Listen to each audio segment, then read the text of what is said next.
রাধে রাধে। ওম নমো ভগবতে বাসুদেবায়। ওম নমো ভগবতে বাসুদেবায়। ওম নমো ভগবতে বাসুদেবায়। শ্রীমদ্ ভাগবত চতুর্থ স্কন্দ পুষণম ত্রয়োদশ অধ্যায়। ধ্রুব মহারাজের বংশধরদের বর্ণনা।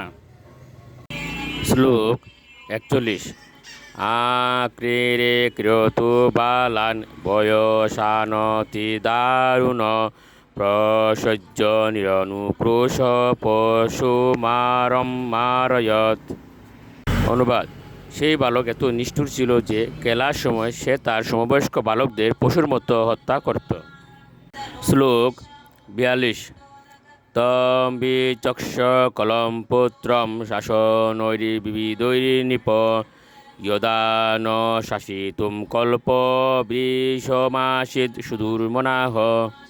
অনুবাদ: রাজা অঙ্গ তার পুত্র বেনের নিষ্ঠুর ও নির্দয় আচরণ দর্শন করে তাকে সংশোধন করার জন্য নানা প্রকার দণ্ড দিয়েছিলেন, কিন্তু তা সত্ত্বেও তিনি তাকে সৎপথে নিয়ে আসতে সক্ষম হলেন না। তার ফলে তিনি অত্যন্ত বিষণ্ণ হয়েছিলেন। শ্লোক 43। প্রায়েণাবচিতু দেব ইয়ে ও প্রজাগৃহ মেদিন কদপৈত্যবৃতম দুঃখম ইয়েন বিন্দন্তি দুর্বরম। অনুবাদ: রাজা মনে মনে ভাবলেন, যারা অপুত্রক তারা নিশ্চয়ই ভাগ্যবান। তারা অবশ্যই পূর্বজন্মে ভগবানের আরাধনা করেছিলেন, যার ফলে কুপুত্রের দ্বারা তাদের অসহ্য দুঃখভোগ করতে হয় না। শ্লোক 44।